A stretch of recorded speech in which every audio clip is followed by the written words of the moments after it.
하지만 저는 애플과 테슬라마저 아직 풀지 못한 키워드이자 애플이 자동차를 완성할 때쯤이 돼서야 비로소 풀어낼 것이라 믿는 그 키워드를 한 가지 더 말하고 싶은데요.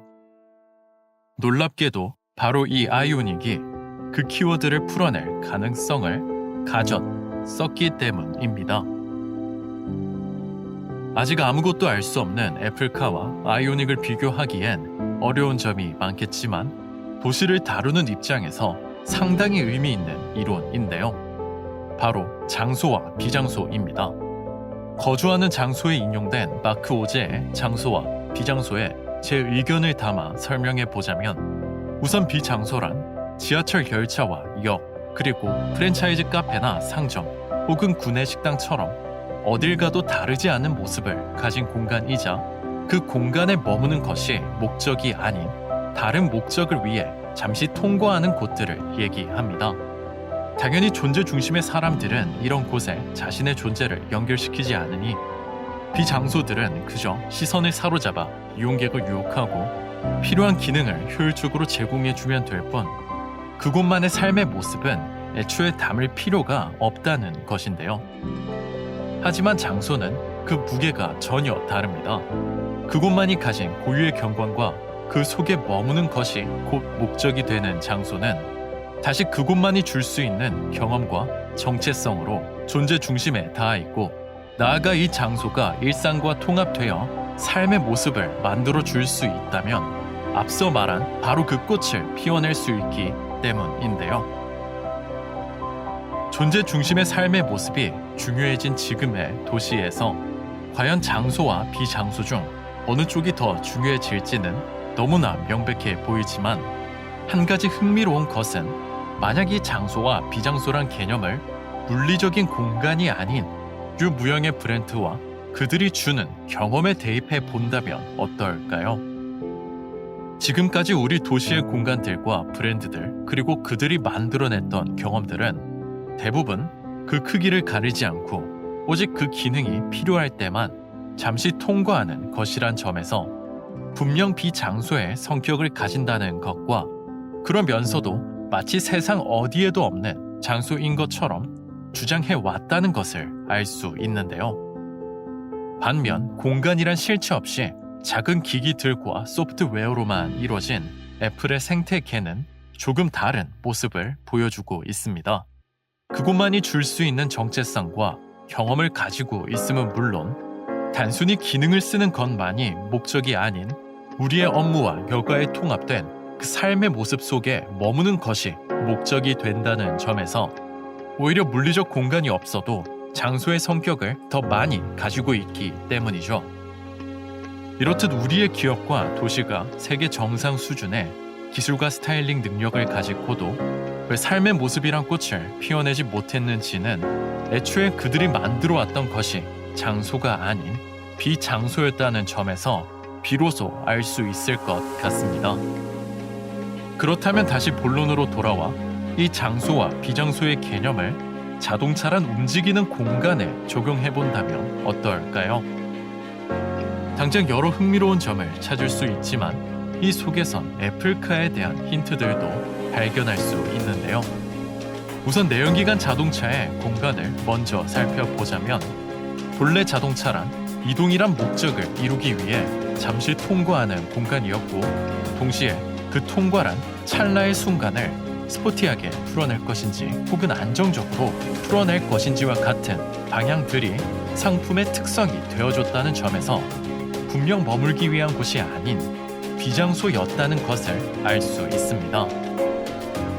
물론 캠핑이나 차박처럼 예외적인 순간들이 없진 않았지만 앞서도 언급했듯이 이런 일상을 벗어난 테마파크적인 경험으론 삶과 통합된 장소를 만들어 줄 수가 없는데요. 반면 전기차는 이런 한계를 극복하고 삶과 통합된 머물 수 있는 건축이자 장소가 될 수 있다는 점에서 완전히 다른 무게를 가지고 있습니다. 바로 세워놓고도 사용할 수 있기 때문이죠. 너무 당연해서 별거 아닌 것처럼 들리기도 하지만 공회전이란 큰 부담을 가진 내연기관 차와 달리 세워놓고도 실내 환경을 거주 가능하게 유지할 수 있는 전기차의 설비들은 절대 가볍게 돌 것이 아닙니다. 이를 통해 지금까지의 자동차는 가질 수 없던 건축의 3요소 중 남은 하나를 가질 수 있기 때문인데요. 여기서 건축의 3요소란 인익스테리어를 구성하는 의장과 그 골격인 구조, 그리고 환경을 유지해줄 설비입니다. 이동하는 것이 목적이자 이를 전제로 설계된 기성 자동차는 세워놓는 순간 장시간 실내 환경을 유지해줄 설비가 없어지는 것이고, 그 골격인 구조 또한 거대한 엔진과 미션을 담는 것과 운동 성능까지 고려해야 하는 탓에 어느 정도 이상의 공간을 확보하려면 오히려 이동의 제약이 생길 만큼 차가 커져야만 했는데요. 게다가 이런 조건을 가진 탈 것의 의자, 즉 스타일링을 고민한다면 당연히 그 운동 성능을 상징하며 눈을 자극하고 쓰기 편한 것이 최선이 될 뿐, 굳이 건축적인 것이나 삶의 모습은 생각할 필요도 없었고 생각한다는 것이 더 어색해 보였습니다. 물론 이 모든 제안에도 이동할 수 있다는 사실 자체로 특별했고, 그 과정의 스토리들은 충분히 비싼 돈을 지불할 만했다면 지금의 도시는 얘기가 달라졌습니다. 앞서 얘기했듯이 그 스토리들보다 자극적인 얘기들이 넘쳐나고 이동의 수단마저 너무나 다양해졌기 때문이죠. 바로 이런 점에서 전기차의 건축적인 가능성이 중요해지는 것인데요. 짐작하셨겠지만 전기차는 설비, 구조, 의장이란 세 가지를 모두 가진 건축이자 장소가 될 가능성을 가지고 있습니다. 정지 상태에서도 장시간 환경을 유지해줄 공조 설비와 구조적으로 차원이 다르게 넓은 실내 공간 속에서 업무와 여가에 필요한 장비들의 제대로 된 전원을 공급해 줄 수 있음은 물론, 이를 걱정 없이 사용해도 될 만큼 여유로운 배터리와 빠른 충전 속도를 가지고 있다는 것은 삶의 모습으로 발전할 수 있는 가능성이 되기 때문이죠.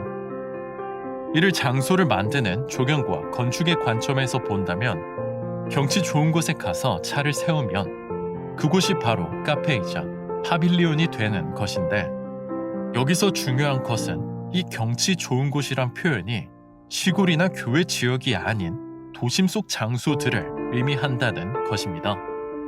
아직 우리의 도시엔 흔하지 않을 뿐 이미 세상엔 고유한 경관을 가진 많은 주차장들이 있듯이, 이런 곳들이 조금만 형태를 바꿔준다면 그곳에 차를 세우는 순간 자동차란 장소에 주차장이란 장소와 그곳의 경관까지 더해지며 이전까지 없던 새로운 경험들을 만들어내게 되는 것인데요.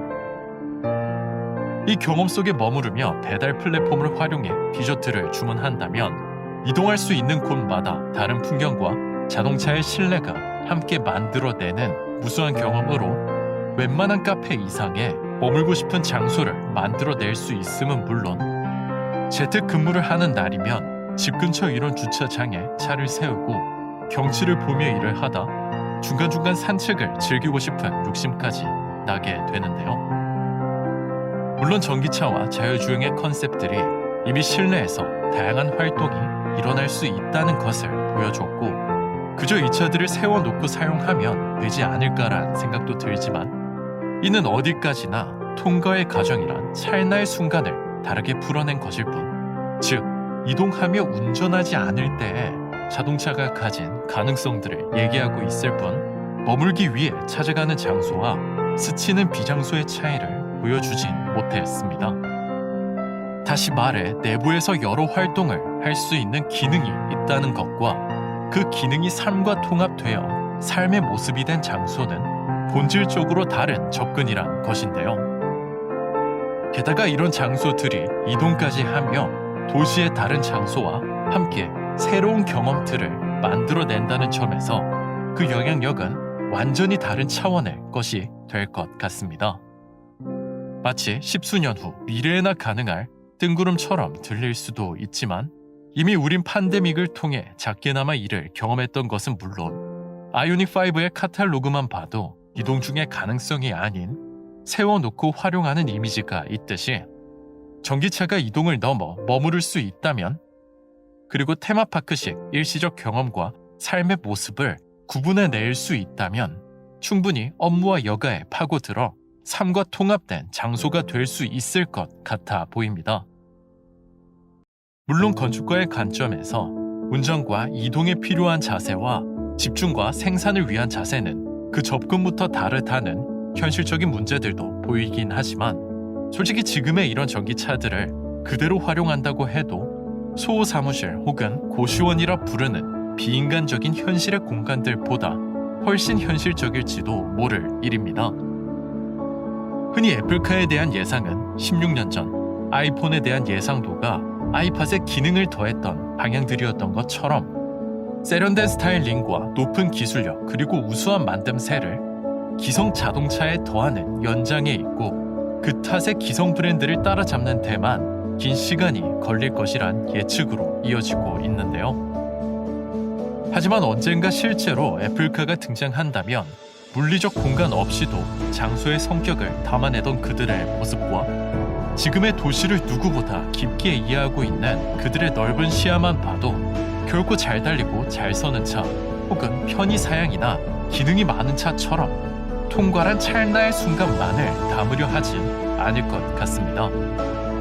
그들의 생태계란 유형의 장소가 언제나 보여주던 것처럼 존재 중심의 욕구를 자극하고 우리의 업무와 여가란 일상과 함께 작동하며 이를 삶의 모습으로 통합해내고 이 과정에서 만들어진 문화적 지위는 그동안의 기성 브랜드들이 쌓아온 사회적 지위를 무색하게 만들 것이라 보는 게 더 현실성 높아 보이는데요. 고작 이 작은 기기들로 세상을 이렇게나 바꿔버린 그들이 삶과 통합된 이동 가능한 장소들까지 만들어버린다면 도시의 공간들은 물론 도시의 골격마저 그들의 영향력에 놓이게 되는 것은 아닐까란 걱정도 들고 누구보다 수익에 눈밝은 애플이 자신들에게 맞춰 변해가는 그런 도시 속에서 얼마나 거대한 수익을 만들어낼지는 짐작조차 하기 어려운데요.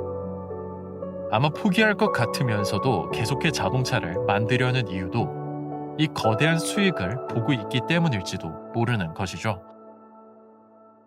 물론 저 같은 젊은 건축가의 말이 미래가 되긴 어려울 수 있지만 이 모든 것을